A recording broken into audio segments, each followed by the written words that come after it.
All right, guys, we are dropping another video this morning because now that those latest updates are in, I am always looking for the best way to get a return on my investment, and that even includes through my own systems. And there are so many features in this wallet at this point that different strategies will work best for different amounts, different wallets, how you use the wallets, so on and so forth. So I'm starting to focus in on some wallets that I kind of used and put on autopilot, as well as some wallets that I am logging into on a regular basis. So this video may help stimulate some ideas that you guys have, or kind of give you something to think about when you go through and setting up your strategies. And I'm kind of just going to speak through it in this video to kind of show you guys my logic, and what I'm going to do with certain wallets so that you can kind of follow suit or kind of get some ideas based on the information that's out here. And once again, you'll find that there's so much information, it can be overwhelming, but once you understand what the information is, where to get it, things will be a lot easier for you. Okay. So in this particular video, I am going to focus on one of my build wealth wallets where I only deposited a single small amount of Bitcoin into the wallet. Okay. And I do want to clarify something in this wallet here. Now, technically, I only sent the minimum 0.0002 Bitcoin in this wallet. Now, just for complete transparency, you'll see that it's 0.0003146767. But let me show you that here's my poor man's wallet that you guys know about on high yield BTC. And essentially, when I first sent this payment in, that's what it was. Okay, that 0.0002. And when I demonstrated this, of course, I sent one Satoshi first just to show you guys that, hey, in these wallets, you can send micropayments as little as one Satoshi. So that's the reason we see this transaction. And then, of course, I put in this transaction and say, hey, this is the only amount of Bitcoin that I'm going to put in this wallet, and I'm going to use the wallet to let that Bitcoin grow. So that's the purpose of this drip to BTC wallet. Okay. And I did that in January 25th of this year, as we see here. Now, fast forward to July 11th. What happened here was I was actually doing a video chat with someone online, and I was demonstrating how quickly you can transfer Bitcoin between wallets. So he had the question of, like, if you have a high yield BTC wallet and a drip to BTC wallet, can you transact real fast through that? And I confirmed that and showed him in a live demonstration here how that was done. So I did send that amount to this wallet here. So this is 70236, and this is my wallet 70236. And you'll notice that on the off-chain deposits, that's the transaction that came in on the 11th. But actually, I actually sent it from here first. So if you look at the BTC withdrawals, I actually sent that amount to, at 710, I sent that amount to this wallet, and that's receiving. This one is sending. And then once I received it, okay, once I received it, I returned it here. Okay, so this is the withdrawal out of this wallet. No, I'm backwards. This is the withdrawal out of this wallet 2 minutes later back into this wallet here. So if I come to the deposits, off deposits, so understand that this amount right here was just me testing, moving money in and moving money out. But this is the wallet I'm focusing on here, the drip to BTC. And the only deposit that came into this was 0.0002. Okay. Now, with all of that said, I just wanted to give you complete transparency so there's no confusion on this. Let's get into the delayed credits and how this is going to benefit or perhaps not benefit a wallet. Okay. So with that said, what I'm going to do to test this side by side, comparing apples to apples, is check the credits. So when I first created this wallet, I sent that 0.0002 and I purchased some credits with it. And over the course of time, those credits converted into Bitcoin. Well, after releasing the automated the automated Satoshi stacker, I'm like, okay, I don't like logging into this wallet often. You know, clearly I didn't do it from January to June. So what I did, I was like, I'm going to test this Satoshi stacker so that I can enable it and just walk away from it and let it purchase credits for me every time all of the credits convert. So this is completely on autopilot, and I don't ever have to log into this wallet again until that 10-year period that I've set, right? All right, so with that, I'm looking at now how much it purchased. And keep in mind, anytime you're using an automated feature, it's always going to purchase credits at a 5% discount. If you purchase it manually in the marketplace, you can find better discounts out there. But I don't log into this wallet often, so I'm satisfied with it still using my Bitcoin to make more Bitcoin, even though I'm getting a 5% return. Now, this is what we're going to start focusing in, guys, because we're now going to compare purchasing credits in the marketplace as opposed to purchasing delayed credits. Okay. So what I've done is created a spreadsheet here. And again, to compare apples to apples, what I've done is specify what the discount, this is the marketplace purchases, this is the delayed credit purchases. All right. The discount percent I specified as 5% because that is what the discount was here for these two purchases that were made on June the 25th. It takes a total of 104 days for all of these credits to convert into Bitcoin. And I picked that up just to show you guys by number one, checking when these transactions occurred. So this occurred on June the 25th. So I just did a quick chat GPT question. I was like, how many days have passed since June 25th? Give me the answer, and that is 69 days. Well, I still see that I have more credits that need to be converted over. And I have to ask, how long is that going to take?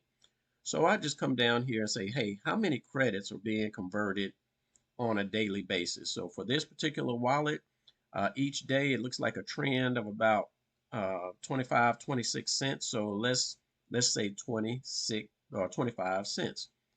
So if I take this balance here in credits and divide that by 25 cents, that'll give me the number of days, right? 8.73 divided by 0.25. So that's another 35 days, right? So that's 35 days plus this 69 days plus 69. So that's going to give me about 104 days, okay? So that's why I specified that in this spreadsheet. So just for complete transparency. Now, with that said, these amounts here in this Excel spreadsheet simply come from my purchases that were made on July or June the 25th. Okay. I paid that amount in Bitcoin. So I put down $15.76 or I put that down 15.76 and 1048, or I think the price of Bitcoin has changed since I put this number in. That's probably why that number has changed, 10.50, but we'll say that. Okay. And let's look at the results, guys. Now, we're able to see, you notice this number can change based on the percentage, or if I put another number in, right, that number will change. And that's the same net gains in credits that are being received here, right? 83.55, 83.55. So we know that this spreadsheet is consistent with the system, okay? Now, what this reveals to me, guys, that my total gains in credits from this is $1.38 based on my total investment, which is $26.26. If you add these two together, okay?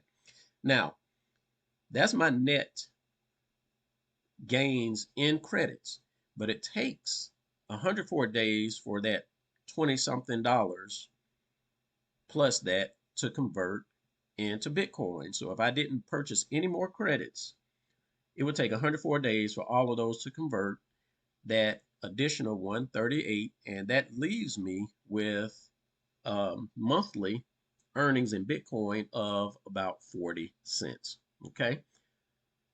Not anything to write home about, but consider the small amount of the investment, and also consider that you don't have to do anything. You can just walk away from it and your wallet is constantly earning Bitcoin. Now, let's consider, and this is what I'm considering, guys, because I'm trying to make decisions on how I'm going to use this wallet. Should I continue to just let it keep purchasing automatically each month, or should I come out and make purchases in the marketplace, or should I use the delayed credits feature?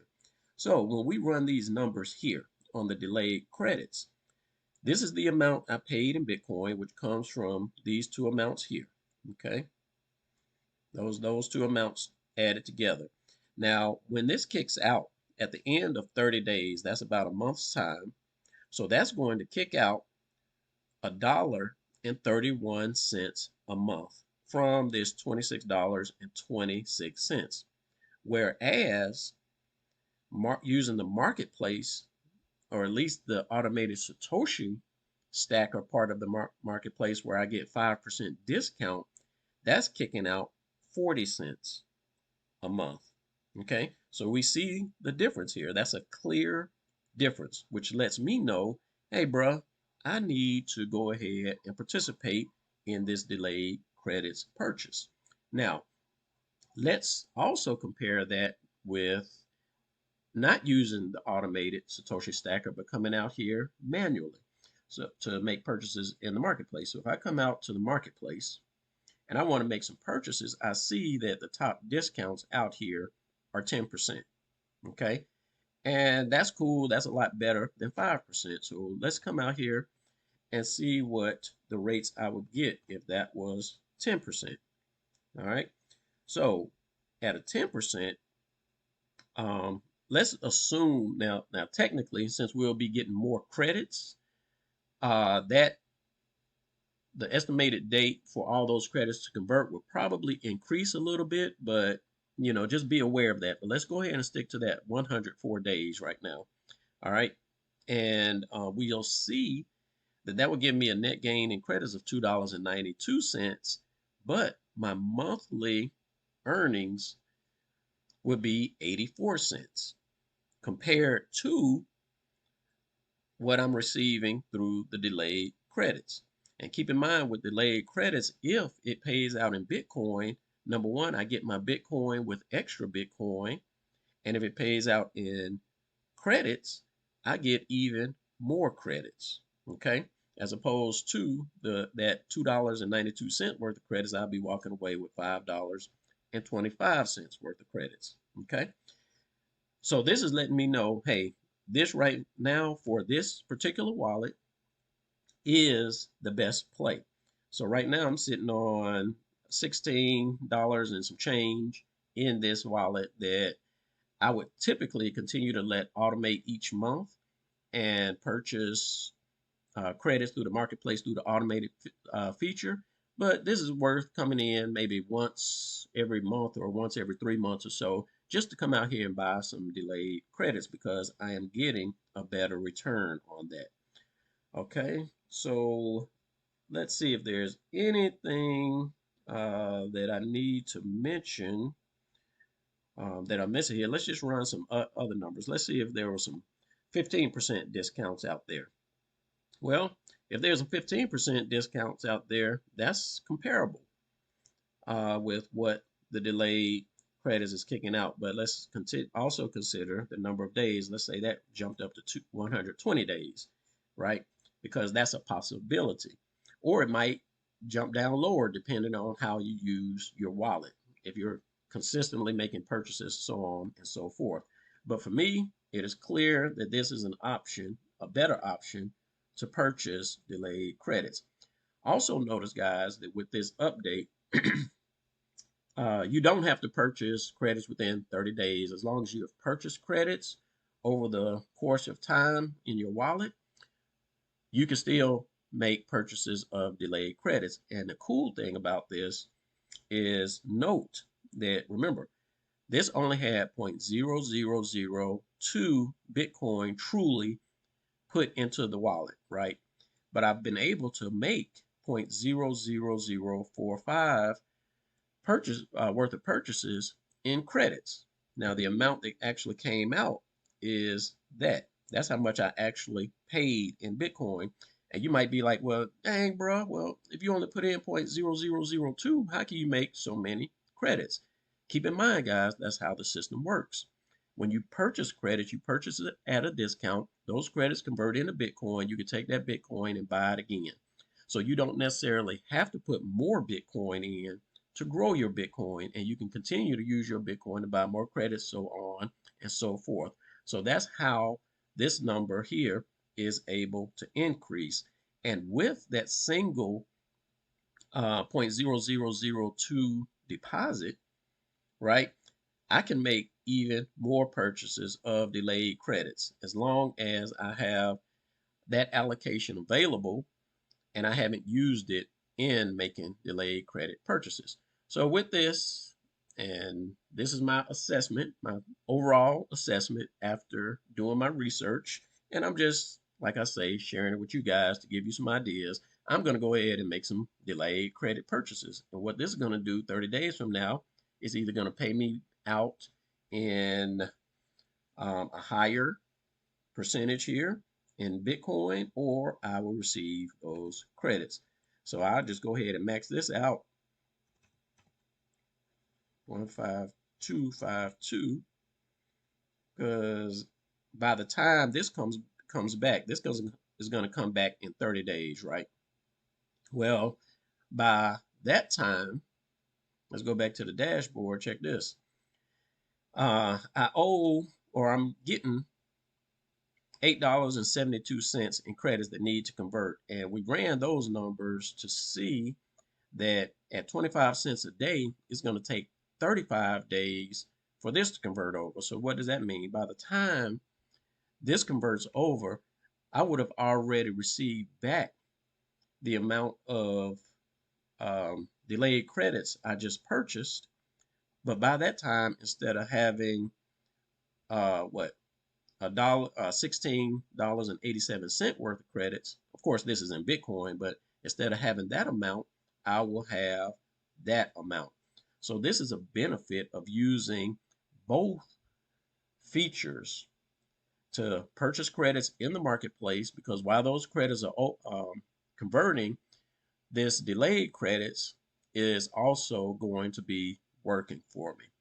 So I hope this is clear to you guys. I tried to break it down logically as much as I could to understand it for myself, because like I say, I need to know how to get the most money out of my investment, whether it's on my platform or someone else's.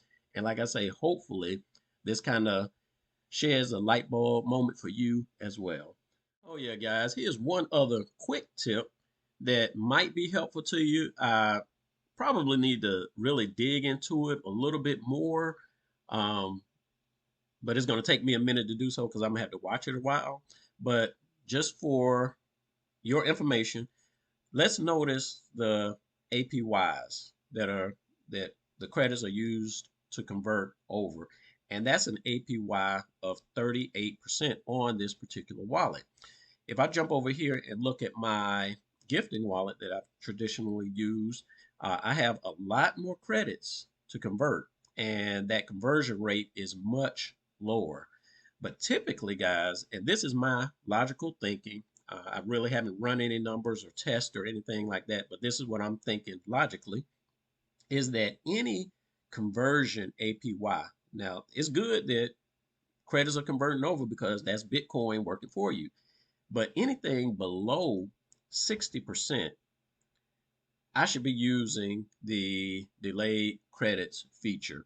And why do I say that, guys? Because keep in mind that the delayed credits feature pays out 5% in Bitcoin per month, right? And 5% of Bitcoin times 12 months is 60, right? So that's an APY of 60%, which I've kind of specified in the title of some of those other videos. Okay. So just by looking at the APY, I'm kind of going to assess for the time being that this actually may be a better play to take some of those assets, take some of my Bitcoin and put it into the delayed credits feature as opposed to purchasing more credits in the marketplace. And that's definitely what I'm going to do with this wallet here, where I'm sitting on $2,000 worth of credits. And I think I made plenty enough purchases to make quite a few purchases in the delayed credits. All right, guys, just wanted to leave that tip for you as well, just to give you something else to think about. All right, we'll holla. Peace out.